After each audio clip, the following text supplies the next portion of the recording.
If you told me a month ago that I'd spend a week reconnecting with my estranged father and rediscovering what family meant, I would have laughed. To be honest, I hadn't thought about my dad much in years, and when I did, it wasn't with fondness. But life has a funny way of throwing you curveballs. For me, it came in the form of a phone call on a quiet Monday morning. I was working my usual shift as a freelance graphic designer, laptop open, coffee half empty, when my mom called. We're close, but her tone that morning wasn't the usual breezy just checking in. "It's about your dad," she said, after a moment's hesitation. My parents divorced when I was 10, and while I stayed with my mom, my dad slowly drifted out of my life. Birthdays turned into quick phone calls, then into belated cards, and eventually into nothing at all. I'd learned to live without him, and by the time I hit my 20s, I'd convinced myself I didn't need him. "What's going on?" I asked, keeping my voice neutral. "He's in the hospital," she said. "Heart attack." "He's stable, but he's alone, Alex. He doesn't have anyone else." I wanted to brush it off, to tell her it wasn't my problem. But something in her voice, an unspoken plea, made me pause. "Can you go see him?" "Just once," she asked. Against my better judgment, I said yes. The hospital was an hour away, a small, run-down place in the town where I'd spent the early years of my childhood. Walking through those halls felt surreal, like stepping into a past I'd tried to leave behind. When I found his room, he was awake, sitting up in bed. He looked older than I remembered, thinner, with grey streaking his hair and lines etched deep into his face. "Alex," he said, his voice raspier than I expected. "Hey," I said, standing awkwardly at the door. For a moment, neither of us knew what to say. Finally, he gestured to the chair by his bed. "Sit down." I sat, and for the next hour, we talked.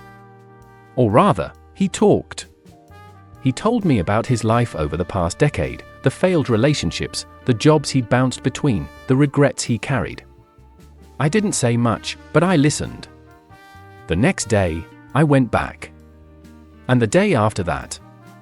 At first, I told myself I was just doing it out of obligation, that I'd stop once he was discharged. But as the days passed, I found myself wanting to know more.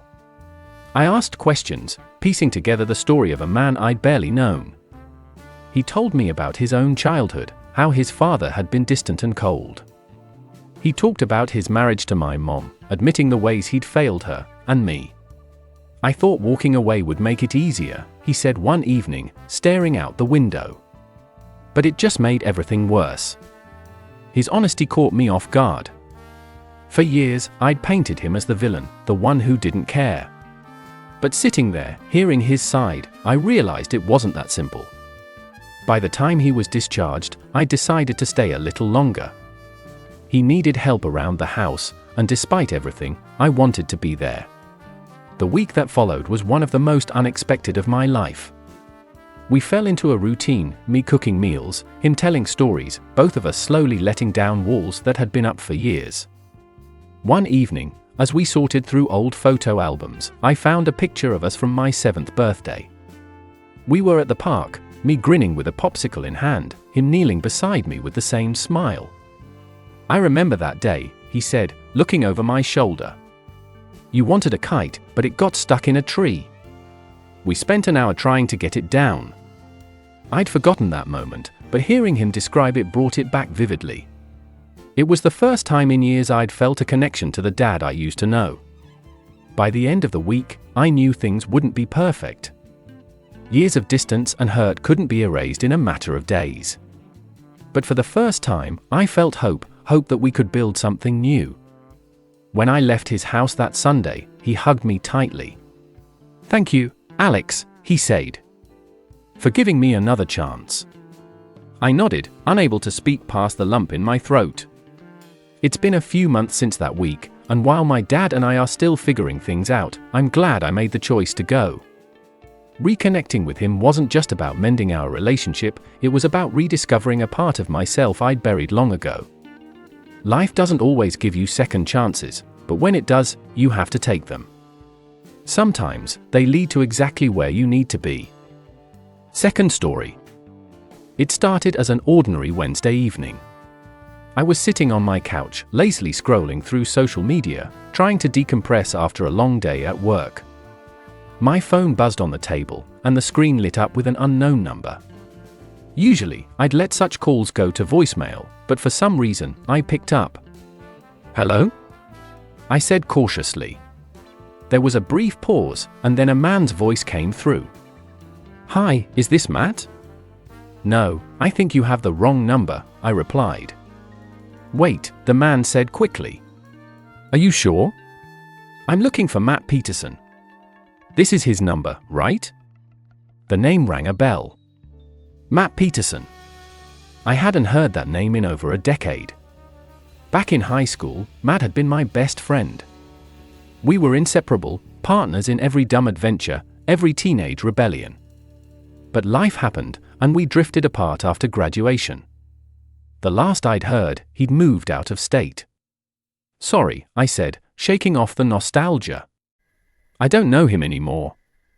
Haven't talked to him in years."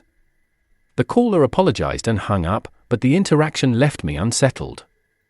I couldn't stop thinking about Matt. Why was this stranger looking for him? Was Matt okay? Curiosity gnawed at me. I decided to do something I hadn't done in years. I searched for Matt online. It didn't take long to find him. His social media profiles were sparse, but he was active enough to give me a sense of his life. He was back in town, working as a paramedic. I debated for hours whether to reach out. Would it be weird? Would he even want to hear from me after all this time? Finally, I sent a simple message. "Hey Matt, it's Ben. It's been a long time. Hope you're doing well." To my surprise, he replied almost instantly. "Ben. Wow, it's been forever. How are you?" We exchanged messages for hours that night, catching up on everything we'd missed in each other's lives. He told me about his job, his recent move back home, and how he'd been thinking about reaching out to me, too. A few weeks later, we decided to meet in person. Seeing him after so many years was surreal. He looked older, of course, so did I, but the same mischievous glint was still in his eyes.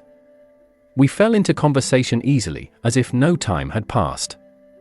At one point, I mentioned the strange phone call that had prompted me to look him up. He froze, his expression shifting from curiosity to disbelief. "That's wild," he said. "You know what's crazy? I've been trying to find you, too. I lost your number years ago, and I've been asking people if they knew how to reach you." We both laughed at the absurdity of it. Somehow, the universe, or sheer coincidence, had conspired to bring us back together. As the weeks turned into months, our friendship grew stronger than ever. We started hanging out regularly, reliving old memories and creating new ones. One night, over beers, Matt told me about a difficult period in his life, how he'd struggled with depression after a tough breakup, and how his job, though fulfilling, often left him emotionally drained. "I didn't realize how much I needed someone to talk to," he admitted. "Reconnecting with you has been like finding a piece of myself I thought I'd lost." His words hit me harder than I expected. I realized that I, too, had been missing something. Rebuilding our friendship filled a void I hadn't even known was there. Months later, Matt invited me to a small gathering at his place. It was a mix of old friends and new faces, and the atmosphere was warm and lively. At one point, I stepped outside for some fresh air and found myself deep in conversation with one of Matt's colleagues, Sarah. Sarah and I hit it off instantly. She was funny, smart, and had a genuine warmth about her. By the end of the night, we'd exchanged numbers. Fast forward a year, and Sarah and I are now engaged. Looking back, it's incredible how one random phone call set off a chain of events that changed my life. If that stranger hadn't dialed my number by mistake, I might never have reconnected with Matt, and I certainly wouldn't have met Sarah. It's a reminder that life is full of unexpected turns, and that sometimes, the smallest moments can lead to the most profound changes. If you're reading this and thinking about someone you've lost touch with, maybe take this as a sign to reach out. You never know what might happen. Third story. I wasn't supposed to be at that coffee shop that day. It was a Thursday morning, and I had taken the day off from my tedious 9 to 5 corporate job for some of me time. My plan was simple: sleep in, watch TV, and maybe finally tackle the mountain of laundry I'd been avoiding. But by mid-morning, I was restless. I decided to take my laptop to a small coffee shop down the street and at least pretend to be productive. The place was buzzing when I arrived. The aroma of freshly brewed coffee mixed with the faint hum of conversation. I found a small table near the back, ordered a latte, and opened my laptop. The idea was to catch up on emails, but instead, I found myself people watching. That's when I noticed her. She was sitting 2 tables away, furiously scribbling in a notebook, her brow furrowed in concentration. She looked about my age, mid-30s, with a kind of effortless charm that made it hard not to stare. But what caught my attention wasn't her appearance, it was the energy she exuded. She seemed completely absorbed in whatever she was working on, and I couldn't help but be intrigued. I don't know what came over me, but I found myself walking over to her table. "Hey," I said awkwardly, "sorry to bother you, but you look like you're working on something really interesting." She looked up, startled at first, but then smiled. "Oh, hi. I guess I'm just trying to hash out some ideas for a project." "Are you a writer too?" "A writer?" "Not really," I admitted. "But I dabble." She introduced herself as Emily, a freelance graphic designer working on a branding concept for a new cafe. We ended up talking for over an hour, trading stories about our creative ambitions, the jobs we hated, and the things we'd rather be doing. For the first time in years, I felt a spark of something I couldn't quite define. That chance meeting with Emily turned out to be the catalyst for a series of events that completely upended my life. Over the next few weeks, we kept in touch. She invited me to a small networking event for local creatives, which I reluctantly agreed to attend. I didn't think of myself as a creative, I was just a guy stuck in a cubicle, dreaming of something more. The event was held at a cozy gallery downtown, and walking in, I felt immediately out of place. Everyone seemed to know each other, and they all looked so confident, so sure of their paths. But then Emily found me and introduced me to a group of people who welcomed me like I'd been part of their circle for years. One of them, a photographer named Liam, asked me what I did for a living. When I told him about my corporate job, he raised an eyebrow. "But what do you really do? Like, what's your thing?" I didn't have an answer. That question haunted me for days. What was my thing? I thought back to my college days when I used to write short stories and scripts for fun. I'd always dreamed of being a writer but had convinced myself it wasn't practical. So, I stopped. Inspired by that conversation, I decided to start writing again, just for myself. I dusted off an old notebook and began jotting down ideas, staying up late after work to scribble scenes and sketches. It felt liberating.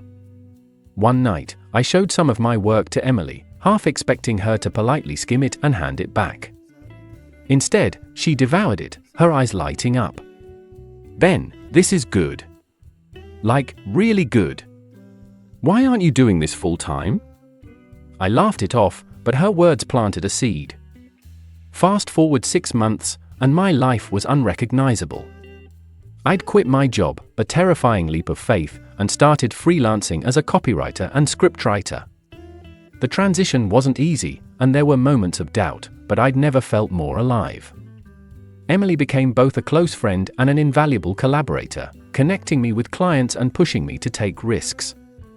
One of the most unexpected outcomes of this journey was meeting Claire. She was a filmmaker looking for someone to co-write a short film, and Emily recommended me. Claire and I clicked instantly, and working together felt effortless. That short film turned into a festival favorite, and before we knew it, we were developing a full-length screenplay. Claire also became my partner outside of work.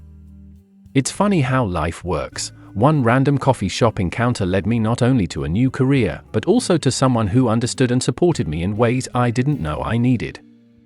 Looking back, it's hard to believe how much changed in such a short time. If I hadn't decided to visit that coffee shop, if I hadn't struck up a conversation with Emily, none of this would have happened. Life has a funny way of unfolding when you least expect it. Sometimes, all it takes is a single moment of courage, a decision to step out of your comfort zone, to talk to a stranger, or to take a leap of faith. If you're reading this and feeling stuck, let this be a reminder: opportunities are everywhere, often in the most unexpected places. You just have to be willing to say yes to them.